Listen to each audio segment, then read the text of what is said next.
नेपाल में हुआ सरकार विरोधी आंदोलन अभी पूरी तरह शांत भी नहीं हुआ कि फ्रांस सरकार भी तानाशाही के रवैये पर घिर गई है। वहां की जनता ने सरकार विरोधी आंदोलन शुरू कर दिए हैं। नेपाल के जेनजी की तरह इस आंदोलन को भी ब्लॉक एवरीथिंग नाम दिया गया है। लेकिन क्या आप जानते हैं कि आंदोलन क्यों शुरू हुआ और इसके पीछे कौन है? नमस्कार, भारत एक्सप्रेस देख रहे हैं आप, आपके साथ मैं हूं उज्जवल मिश्रा। इस वीडियो में आपको विस्तार से सारी जानकारी बताऊंगा। इस वीडियो में यह बताऊंगा कि कैसे नेपाल में हो रहे आंदोलन की हवा अब फ्रांस तक पहुंच गई। बांग्लादेश और नेपाल की तरह फ्रांस में भी सरकार के विरोध में सड़कों पर गुस्से की आग भड़क रही है। फ्रांस के राष्ट्रपति इमैनुअल मैक्रों के खिलाफ ब्लॉक एवरीथिंग नाम के नए आंदोलन ने 10 सितंबर की सुबह से देश भर में हाईवे जाम कर दिए। देश में जगह जगह आगजनी, नारेबाजी और सड़कों पर अव्यवस्था का माहौल देखने को मिला।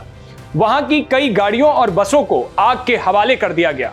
सरकार की तरफ से इस आंदोलन को रोकने के लिए सुरक्षा बलों की भारी तैनाती भी की गई। इसके बावजूद भी देश की राजधानी पेरिस समेत कई बड़े शहरों में हालात काबू में नहीं हो पा रहे। देखा जाए तो फ्रांस में यह बगावत ऐसे वक्त में हो रही है जब वहां की राजनीति पहले से ही संकट में है। जहां देश की संसद में हुई वोटिंग में प्रधानमंत्री फ्रांसवा बायरू को विश्वास मत में हासिल नहीं हो पाया, जिससे फ्रांस के राष्ट्रपति इमैनुअल मैक्रों को अपने कार्यकाल का 5वां प्रधानमंत्री सेबास्टियन लोकोर्नु को नियुक्त करना पड़ा। आपको बता दें कि ब्लॉक एवरीथिंग नामक यह आंदोलन कोई सामान्य प्रदर्शन नहीं है।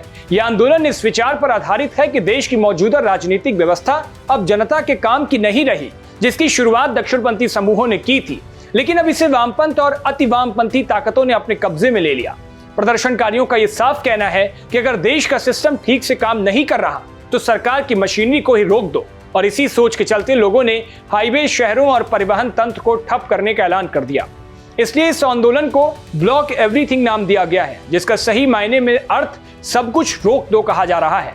वहीं स्थिति को काबू में करने के लिए सरकार ने 80,000 सुरक्षा बलों को आंदोलन की जगहों पर तैनात किया है, जिनमें से 6,000 तो सिर्फ पेरिस में मौजूद हैं।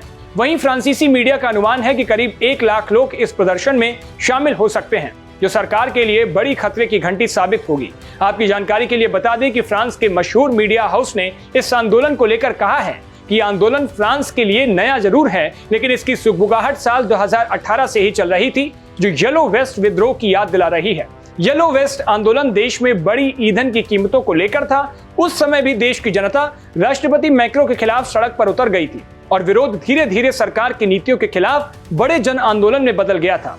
इस बार भी हालात कुछ वैसे ही दिख रहे हैं। वहीं फ्रांस के गृह मंत्री ब्रूनो रेटायो ने इस मामले पर जानकारी देते हुए कहा कि बोर्डो शहर में करीब 50 नकाबपोशों ने हाईवे रोकने की कोशिश की। साथ ही टूलूज में एक केबल में लगी आग ने ट्रैफिक बाधित कर दिया। इसके साथ ही पेरिस पुलिस ने 75 प्रदर्शनकारियों की गिरफ्तारी की पुष्टि की, जबकि देश की प्रतिष्ठित कंपनी विंसी ने मार्से, मोंपेलिये, नांत और लियोन जैसे बड़े शहरों में ट्रैफिक ठप होने की बात कही। अब देखना दिलचस्प होगा कि क्या नेपाल जैसे ही फ्रांस में भी आंदोलन अपनी जड़ें जमा लेगा और सरकार को झुकना पड़ेगा। ये तो आने वाला वक्त ही बताएगा। लेकिन इस पूरे मामले पर आपकी क्या राय है? अपनी राय हमें कमेंट बॉक्स में जरूर बताइएगा। देश और दुनिया की ताकि तमाम खबरों के लिए देखते रहिए भारत एक्सप्रेस।